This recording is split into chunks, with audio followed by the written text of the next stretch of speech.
Bon, Francis Ngannou a été mis à terre. He should try and draw out that lead from Ngannou, being more patient. Switching to South. A minute to go in the first round and he switches.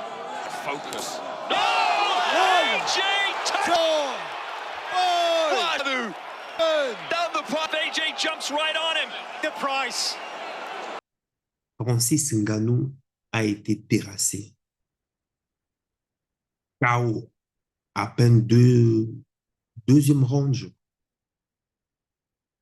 Il n'aura tenu que 5, à peu près 6 minutes. Bref, je ne me souviens plus. Right hand. He's against Anthony Joshua. He's up, feet on his face. A bewildered Joshua can dispel Anthony Joshua. And Ngannou's out. J'ai une question pour toi.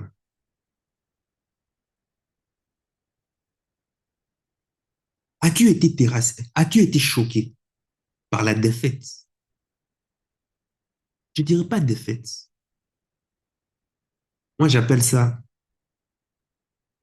l'échec de Francis Ngannou. Tu sais, bref, pour tout te dire que ces matchs, je ne l'ai pas vraiment suivi, moi. Ces matchs, voilà. Je savais qu'il y avait match Francis Ngannou contre un autre poids lourd et autres. Je me disais, bon, comme je n'ai pas le temps, il faut s'occuper de plein d'affaires et autres, je vais juste voir le résumé. Et du coup, surpris sur mon téléphone, ben voilà, je commence à regarder quelques vidéos YouTube et autres. Je m'attendais justement à voir justement les photos de Francis Ngannou victorieux et autres, voir le résumé du match, enfin du combat. Et là, surprise, bah, les premières images que je vois, un Francis Ngannou à terre. Les premiers résumés du combat que je vois, un Francis Ngannou qui s'écroule comme une loque. Comme une loque, comme un serpent, enfin un serpent, comme une serpillière, en fait, qu'on vient de torcher et puis qu'on jette à terre. J'ai été choqué. J'ai été estomaqué pour tout dire. Merde! Francis Ngannou, mais qu'est-ce qui ne va pas? Enfin, si tu suis cette chaîne, tu sais pourquoi. C'est vrai que c'est de l'affect, mais loin de l'affect, je reste aussi logique. Cela ne veut pas dire parce que j'adule, je supporte Francis Ngannou, cela ne veut pas dire que je ne reconnais pas la victoire de son adversaire, bien sûr. C'est un adversaire qui est une victoire très, très bien méritée. Et vraiment, coup de chapeau et félicitations justement au vainqueur parce qu'il a très, très bien mérité. Il a su jouer sur la faiblesse de Francis Ngannou pour le mettre à terre. Maintenant, pourquoi est-ce que moi j'ai été choqué? Et il y a cette réponse, tu verras que tu vas t'y retrouver aussi. Pourquoi est-ce que j'ai, moi, tant d'affect pour Francis Ngannou? Parce que quand tu suis le parcours de ces combattants, de ces guerriers, bref, donne-lui tout le nom que tu veux, c'est Francis Ngannou n'aurait dû pas être là où il est là actuellement, en fait. Parce que quand on compare les statistiques des tout champions qui arrivent à ce stade de grand chelem et que tu compares le parcours de Ngannou, l'expert aurait dit que c'est un accident de l'histoire. Parce qu'il n'aurait pas dû être là. Cet homme est parti du Cameroun. Il était un creuseur de sable. Des gens qui travaillaient dans des mines, des enfants qui travaillaient dans des mines. Et puis un jour, comme ça, du jour au lendemain, il se grave un rêve dans sa tête qu'il doit traverser le désert, la forêt, qu'il doit traverser, brandir la mer, les océans, pour aller en Europe et accomplir son rêve. Comme ça, tout d'un coup, parce qu'il veut devenir champion. Et qu'au Cameroun, dans son pays natal, le pays ne lui donnait pas justement cette opportunité de pouvoir justement réaliser son rêve. Et en racontant ses rêves à ses copains, à ses potes, à son entourage, ah ben, même moi, quand on m'aurait dit ça, si j'étais à côté de Francis Ngannou et qu'il m'aurait dit ça, j'allais dire, c'est bien, certes, enfin, mais bon, bref, j'aurais été débutatif. Mais il n'a pas écouté ce que l'entourage dit. Il n'a suivi que la voix de son cœur. Il a traversé la forêt, le désert, et puis la mer, il a affronté la mer. En tant que clandestin, seul, seul clandestin, 0 sou dans la poche. Pendant tout son parcours, comment est-ce qu'il est arrivé à se nourrir et autres? En faisant des petits boulots, gauche à droite à côté. Et il arrive en France en tant que clandestin. Il dormait dans des égouts, il dormait dans des métros.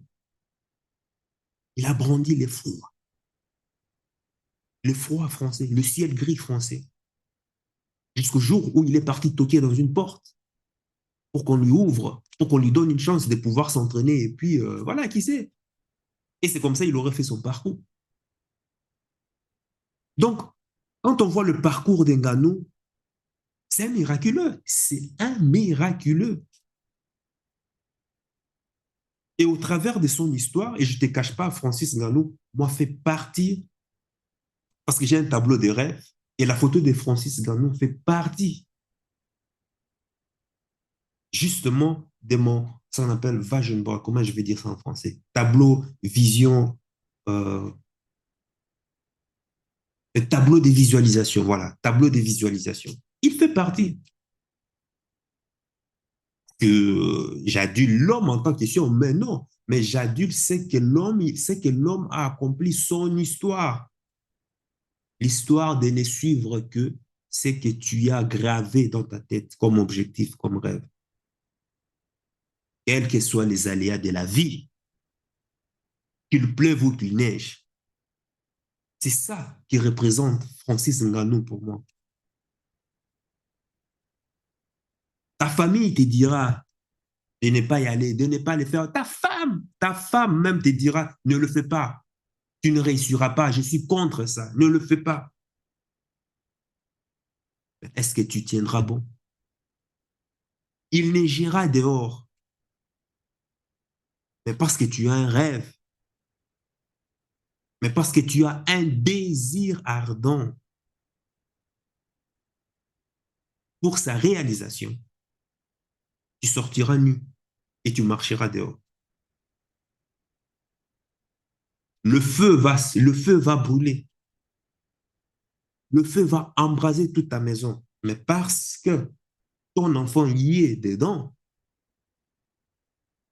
tu affronteras le feu pour aller sauver ton enfant, ton bébé. Enfin, les vrais hommes. Mais bon, quoique les hommes d'aujourd'hui prendront plutôt la fuite et ils laisseront leurs enfants. Mais bon, ça c'est une autre histoire. C'est ça, Francis Ngannou. Cet homme n'aurait dû pas être là à sa place. En s'entraînant, il fait du MMA et il devient champion numéro 1. Et même après ça, il dit qu'il va quitter aussi la boxe anglaise. Et après, qui est-ce qu'il affronte? Il affronte l'un des plus gros, le rock de la boxe anglaise, Tyson Fury. Malgré qu'il a perdu le combat contre Tyson Fury, mais tout le monde, ces jours-là, j'ai fait des vidéos ici, a su que Francis Ngannou avait battu parce qu'il a terrassé, il a amoché Tyson Fury en 10 rounds ou 12 rounds. Et tout le monde a su que Francis Ngannou avait gagné.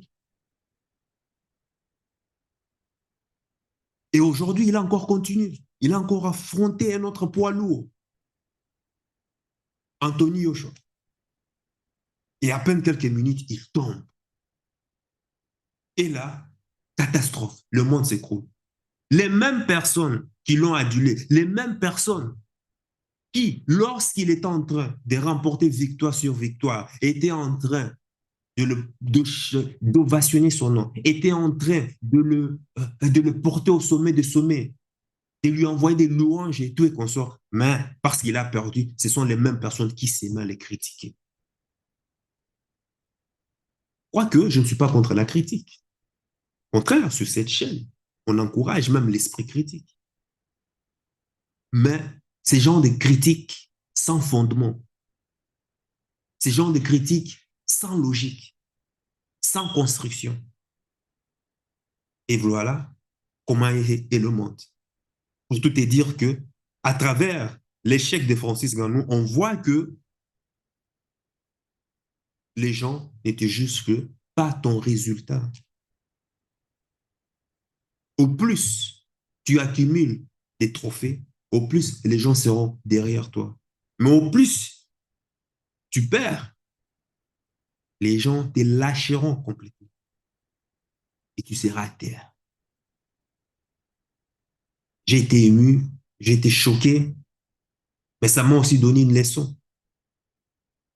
Une leçon que peut-être, ça va peut-être aussi t'aider dans la réalisation progressive de tes objectifs lorsque tu affronteras les sentiers inhospitaliers, lorsque tu vas crapahuter les sentiers inhospitaliers de la vie. Et c'est ça la vie. Lorsqu'on suit ces objectifs de vie, la vie te mettra à terre. Certes, tu vas remporter, mais il arrivera un jour, la vie te mettra à terre, un coup, à terre, tout le monde s'écroule. Que vas-tu faire? Que vas-tu faire? Francis Ngannou s'est relevé. Et crois-moi, il ne va pas s'arrêter là. Il va continuer. Qu'est-ce que tu en fais de cet échec? Tu considères comme un échec ou bien tu considères peut-être que c'est une défaite? Tu t'avoues vaincu. Si tu t'avoues vaincu, là, dans ta tête, c'est fini. Il ne dépend que de toi. Mais si tu t'es dit, non, peu importe, je vais me relever, alors qu'est-ce que tu auras appris de cet échec? Le plus dur que moi j'ai appris dans la vie, c'est de trouver justement la leçon apprise dans l'échec. Ce n'est pas facile. Des fois, tu apprends cette leçon après 2 ans, après 1 an. Si tu es bien concentré, bien focus sur autre, tu peux l'apprendre même tout de suite. Il t'arrivera des situations, des personnes, des événements, des circonstances qui vont te mettre à genoux, qui vont te clouer au sol. Qu'est-ce que tu feras? Arriveras-tu toujours à suivre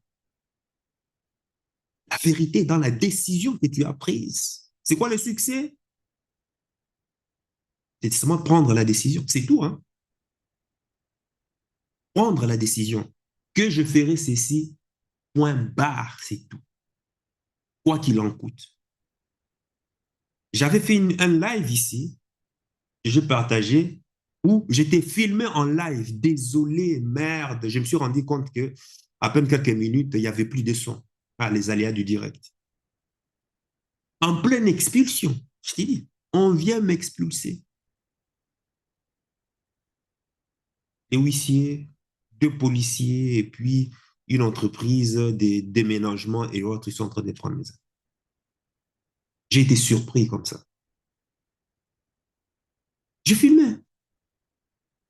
Je te montrais dans l'état dans lequel j'étais. Et ces genres de vidéos, crois-moi, je suis franchement désolé, il n'y avait pas de son, mais c'est dans la partie live. Va regarder dans la vidéo. C'est ça que j'aurais aimé voir. Comment est-ce que tu gérais cela? Tu vas voir que j'étais serein, j'étais calme. J'ai rié. Et c'est ça, justement. C'est ça l'esprit qu'il faut avoir.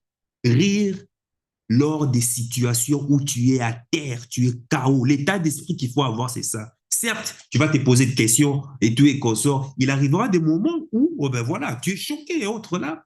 Tu as l'impression de, t'as envie d'exploser, tu as envie de pleurer, tu as envie, voilà, de tout foutre en l'air. Mais après, tu te reprends parce que tu as été bien entraîné, parce que tu suis peut-être les vidéos de cette chaîne. Tu dis que, ah non, ici, il y a une situation. Ici, il y a peut-être une opportunité. Un problème, c'est quoi? Si tu suis cette chaîne, un problème, c'est quoi? Un, soit c'est une situation, soit c'est une opportunité. Une opportunité, qu'est-ce qui vient après? Crois-moi, lorsqu'une porte se referme, une autre est en train de s'ouvrir. C'est toujours comme ça. Qu'est-ce qui vient après?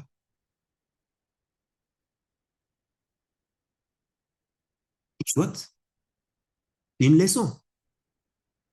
Est-ce qu'on essaie d'être apprendre à travers ces problèmes, à travers cet échec, à travers cette expulsion, comme ça a été mon cas? Je l'ai filmé. Certes, il n'y aura pas de son, mais tu peux quand même voir à travers les images, tout et consorts. Si ça s'intéresse, euh, je pourrais commenter hein, dans une autre vidéo. Si ça t'intéresse, hein, tu me le mets dans le commentaire, je pourrais commenter cela. Quelle leçon tu apprends? Ou bien quelle opportunité qui se cache derrière? Ou bien comprendre la situation. C'est ça le problème. Déjà, je m'efforce, moi, depuis pas mal de temps, à pouvoir enlever problème, essayer de mon vocabulaire. J'essaye, en tout cas. Enfin, je fais de mon mieux. Quand je vois une situation qui se présente, soit c'est une situation, un challenge ou une leçon, en tout cas. Et c'est ce que je me suis dit. Et les aussi étaient surpris par le néerlandais, hein, tu es consort. Et je faisais ma vidéo, j'étais dans la douche, j'étais en train de brosser. Je disais, il faut toujours rester positif. Ce sont des choses qui arrivent. Dans la vie, il y aura des circonstances, des situations, des événements qui vont t'arriver comme ça, tu ne comprends rien et tout. Tout le monde va commencer à t'accabler, même les policiers et tout. Et comme ça, ils étaient là parce que, ben voilà, comme c'est un gros black et tout, il faut être là pour pouvoir sécuriser l'affaire et autres. On te met pression. Moi, je l'ai regardé, j'étais en train de rire. J'étais en train de rire. J'ai dit, OK, ça va, je vais prendre mes affaires. Mais je vais faire les choses calmement. Et j'étais en train là de donner des leçons, des leçons. Il faut toujours rester positif, Sam, parce qu'à travers ceci, il y a toujours une opportunité. Quand une porte se referme, il y a toujours une porte qui s'ouvre. Et là, il est là, en train de me regarder. Et tout d'un coup, il commence à parler français. Non, ce n'est pas à cause de ça. C'est qu'on vous a envoyé des courriers, même fois, mais vous n'avez pas, ou vous n'avez pas ouvert le courrier, quoi que ce soit. Et voilà pourquoi est-ce que vous vous retrouvez dans cette situation. Je l'ai regardé, j'ai ri. J'ai dit, ah bon, ok, ça va, il n'y a pas de problème. On verra. Et je continue à faire mon live, je continue à aller m'habiller et tout et comme ça. J'ai pris mes affaires personnelles, enfin, des affaires. J'ai pris juste quelques trucs importants, quelques documents importants, et puis voilà. J'ai continué ma journée. J'ai dit, qu'est-ce que j'avais prévu sur cette journée? Qu'est-ce que j'ai prévu qui va me permettre de progresser dans la vie? Parce que si je m'arrêtais à ma situation là où, ah ben voilà, on m'expulse, on me fait ceci, ou tout est comme ça, ma journée sera foutue. Mais parce que je suis super entraîné, qu'est-ce que j'ai fait? J'ai dit, bon, je vais continuer mes objectifs. Qu'est-ce que j'ai prévu aujourd'hui? D'aller livrer tant les commandes qui avaient été réservées par des clients. Et j'ai continué ma journée, hein, tranquillos. Ah oui, ça aurait été une autre personne, ben, sa journée serait foutue. Il allait commencer à se lamenter sur son sort. Il allait commencer à pleurer, à commencer à paniquer, à commencer à se... Ouais, qu'est-ce que je vais faire de ma vie? Qu'est-ce que je vais faire par-ci, par-là? Et ben justement, c'est en faisant ça que tu vas encore attirer ces mêmes circonstances, d'autres situations qui vont venir encore s'ajouter, qui vont encore mieux t'enfoncer. C'est comme ça la vie. Hein? Au plus tu te plains, au plus tu pleures, au plus la vie, ah bon, tu vas encore, la vie rajoute encore plus. Ah! Ouais, moi j'ai dit niet. Moi j'ai dit niet. Déjà, tu sais, moi je suis un taré de ma... Enfin, ici, je suis un taré dans ma tête, je suis un taré. J'ai ri simplement, j'ai ri, j'ai dit, ah, les bonnes choses arrivent. Là, j'étais en train de réfléchir, mais qu'est-ce qu'on peut en tirer ici? Qu'est-ce qui se cache ici? Ça sent quelque chose, mais quoi? Je ne sais pas. Justement, oui, quoi? Tu vas me dire, mais ouais, alors, quelle est cette opportunité qui se cache? Je vais te dire, je ne sais pas. Mais tout concourt au bien. Ça, c'est sûr. J'ai relativisé, j'ai dit, bon, la bonne, la bonne nouvelle, c'est que, ben voilà, ce sont des gens qui ont déjà bougé mes affaires. La deuxième raison, j'ai dit, bon, OK, je trouverai un avocat. Et puis, vu que je n'ai pas reçu normalement un préavis, normalement, c'est ça que je devais recevoir, un préavis, eh ben, je vais jouer sur ça pour pouvoir être indemnisé. Donc, je vais devoir réclamer dommages et intérêts. Bon, c'est déjà ça. Bon, le reste, qu'est-ce qu'adviendra après? Ah bon, ça sera une occasion pour pouvoir, ah ben, pourquoi pas acheter un autre bien? Ou bien peut-être aller louer un autre bien dans un endroit que je voudrais bien de toute façon, que j'aimerais bien, que j'aurais bien souhaité, parce que après tout, cet endroit, j'en avais marre. Parce que les syndicats de la copropriété, non, c'était devenu la merde totale. Enfin, quand je dis la merde, parce que personne ne pouvait plus faire de la location touristique parce qu'il y avait des plaintes, des touristes qui sont venus. Et en plus, c'est toujours des touristes africains, des Africains centrafricains qui ont venu, ils ont commis la merde, ils ont commencé à voler pas mal des objets. Alors, le syndic de propriétaires a décidé, stop. Bon, voilà, quoi qu'il en soit. Donc, la vie te mettra à terre. Tu auras des trophées et autres, certes. Les gens vont toujours t'ovationner. Retiens bien ceci. Les gens qui sont avec toi, parce que tu es au sommet, parce que tu es réussi, parce que tu as du succès avec les femmes, oui, parce que tu les as. Mais le jour où tu n'en auras pas, personne ne sera avec toi.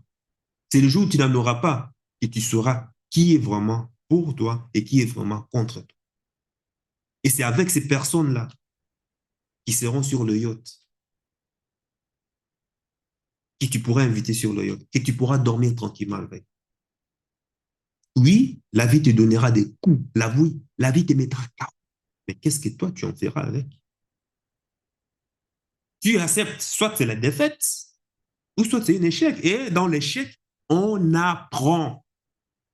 C'est ça qui te permet de te conditionner. Moi, là où je suis là, crois-moi, expulsion, faillite et tout. De toute façon, j'en ai quoi? Si faillite à mon compte, donc je continuerai toujours. Parce que j'ai compris comment est-ce que le système marche. De toute façon, personne ne va te tuer. Moi, les huissiers sont venus chez moi. Je me souviens. Les huissiers sont venus chez moi. Je devais, quoi, une certaine. Attends. Bon, disons, à peu près un truc de 100 000 € comme ça. Ils ont regardé la maison, ils ont regardé, pam, pam, pam, pam, pam, pam. Bon, bon, je savais que les huissiers arrivent, donc les objets importants, tout et consorts, je les avais déjà, je les avais déjà entreposés quelque part. Et puis ils ont vu que, bon, il n'y a rien à retirer ici. Ils m'ont dit, ben, messieurs, comment on fait? Comment on fait? Qu'est-ce que je vais? Je vais prendre mon vin, je viens, je les sers, je mets 3 verres. Il y avait le commissaire-priseur et puis un huissier, parce qu'ils sont toujours à deux. Quand un huissier arrive, ils sont toujours à deux. La deuxième personne qui vient là et autre là, c'est une personne qui vient, dès qu'il voit un objet, la personne sait de suite quelle est la valeur de l'objet, voir si on peut en tirer quelque chose. Il faut faire attention. Oui, un huissier ne vient jamais seul. Le commissaire prisé là, lui, c'est un expert. Dès qu'il voit un objet, il sait que, ah, attends, on peut avoir ceci, on peut avoir cela, on peut voir ceci, on peut avoir cela.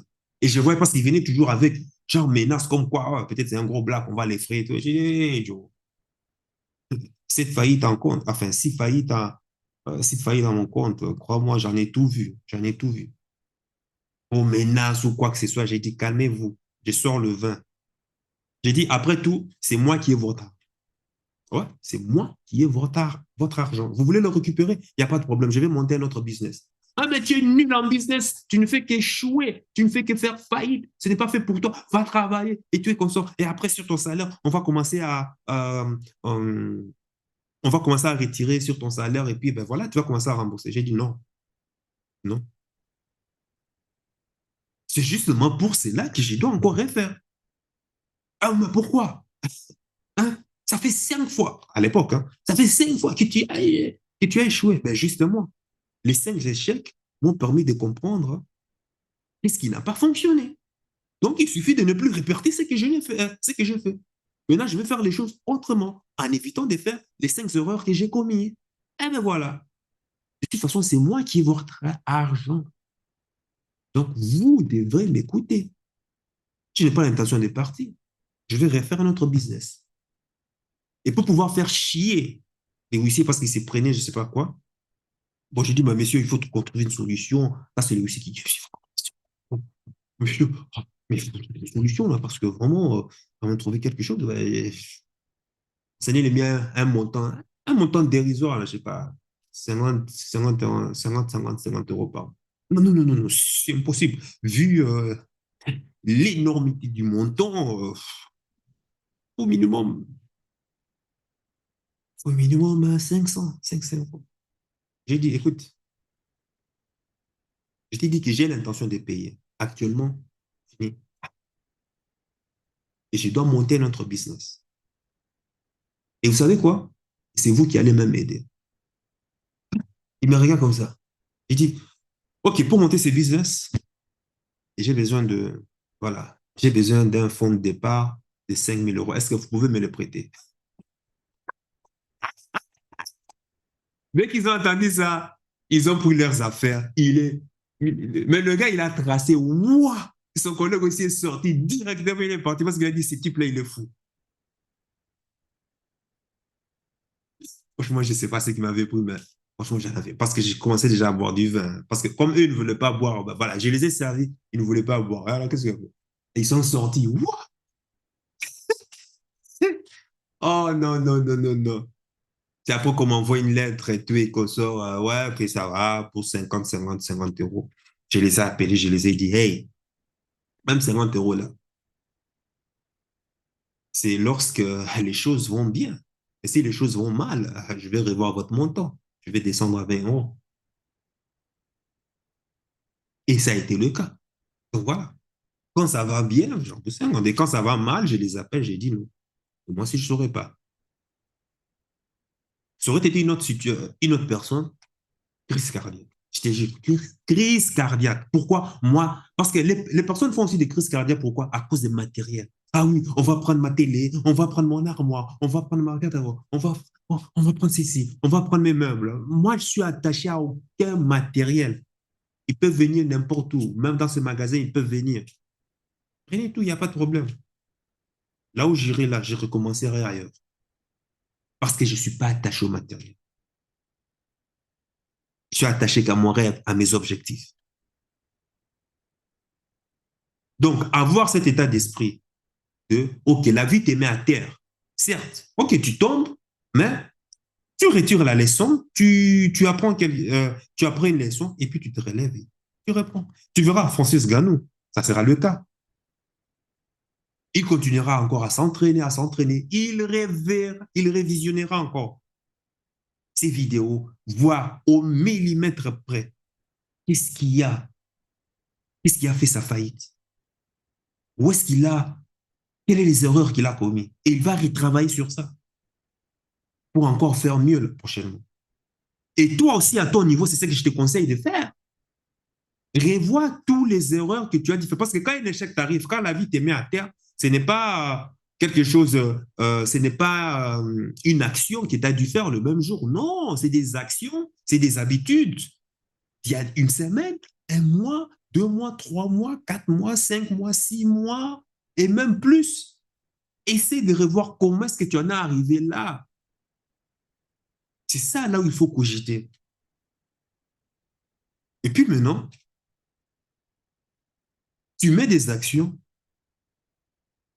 de telle sorte que tu ne puisses plus reproduire encore les mêmes habitudes qui t'ont conduit à cet échec. Tu apprends et puis tu continues.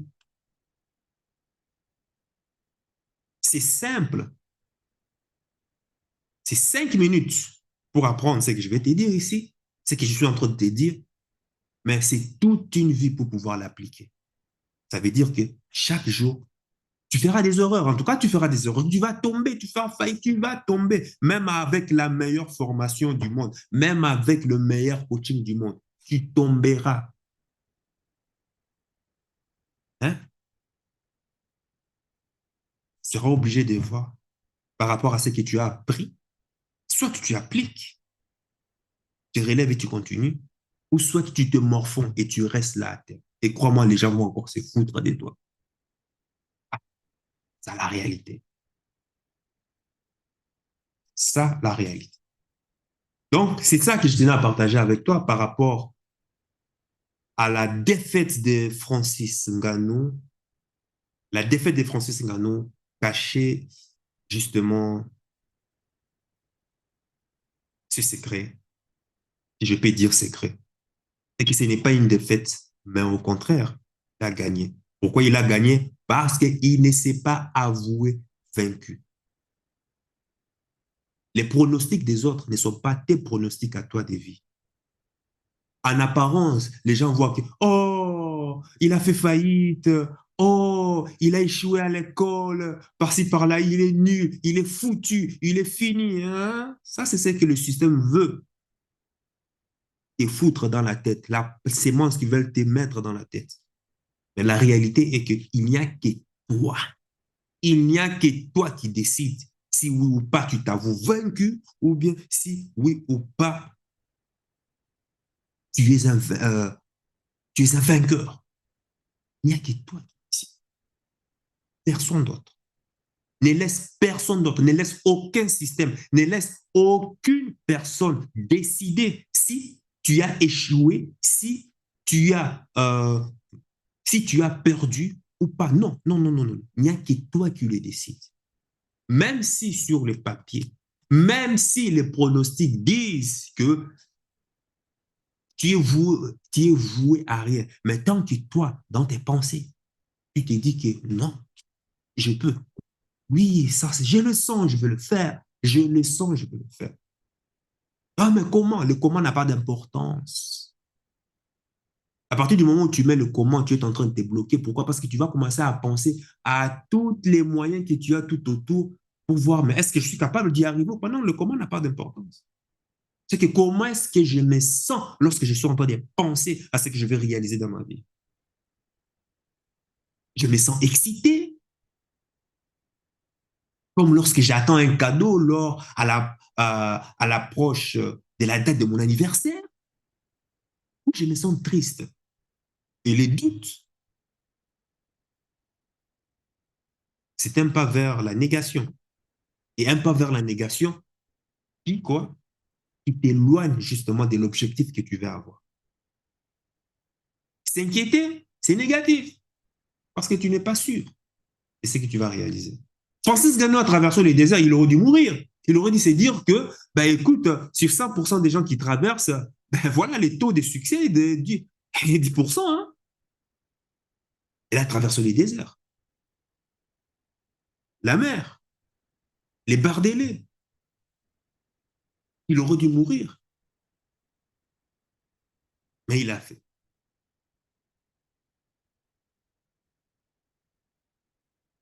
Et c'est ça que je voudrais que, enfin, je peux parler encore maintes fois, mais en tout cas, bref, t'auras compris mon message ici. Euh, Ça fait partie du processus. C'est comme ça. La gloire, la richesse et autres, il n'y a pas 36 000 solutions. Le chemin est dur et plein de blocages. Dur, très dur, tu vas tomber, tu vas échouer, échouer, échouer, tu vas échouer. Tu seras à terre. Pour tous les autres, ça sera de la panique. Pour tous les autres, ça sera, mais tu es foutu, tu ne vaux rien. Ça sera la honte, je me souviens. Hey, moi, j'ai des histoires, hein. Hey, moi, nous, ça sera la honte, t'as même honte. Mais parce que tu suis cette chaîne, tu relèves simplement la tête, tu souris. Tu dis, la défaite est là, la mort est en train d'arriver, tu souris.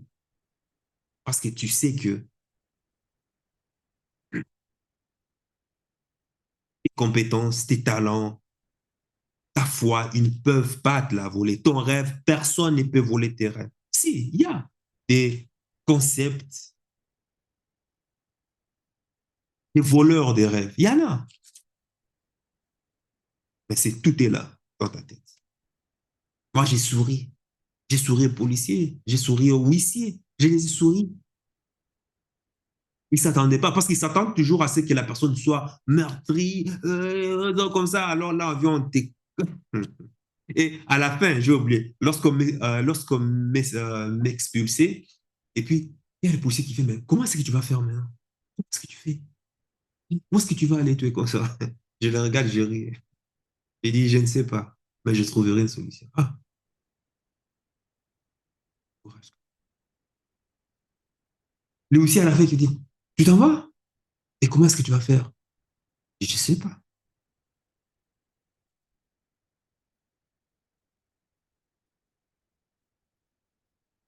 Là, hein, sa bouche était comme ça.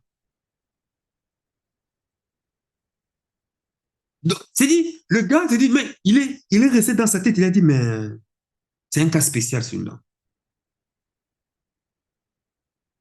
Normalement, sur 100%, 99% sont dans la panique, sont dans la truc. Mais lui, il est en train de rire. Il est en train de nous proposer même à boire du vin. Ah, non, non, non, non. Euh, le monde, c'est du mensonge. Le système ici occidental, c'est du mensonge. Depuis que j'ai compris ça, non, laisse tomber. Et je ne crains plus rien, quoi, en fait. Je ne crains plus rien. Je tente le tout pour le tout. Rien à foutre. Ça marche pas, il n'y a pas de problème. Rien à foutre. J'ai fait faillite, il n'y a pas de problème. Il y a des dettes, il n'y a pas de problème. Vous attendez lorsque je réussirai. De toute façon, je ne suis pas prêt pour abandonner. Je réussirai de toute façon. Je vous rembourserai. Ah, bref, tu as compris. C'est ça que je tenais à partager avec toi. Et je voudrais aussi que tu partages, aussi que tu ajoutes ta pierre à l'édifice pour me dire, par rapport à la défaite de Francis Ngannou, qu'est-ce qui t'a choqué? Ou bien qu'est-ce qui t'a ému? Ou bien qu'est-ce que tu penses justement de cette défaite de Francis Ngannou? Ça a eu un impact sur toi? Dis-le-moi dans le commentaire. Sur ce, sache que ton cœur sait déjà ce que ton cerveau essaie de comprendre. Suis la voie de ton cœur et connais déjà ton chemin. Ciao, ciao.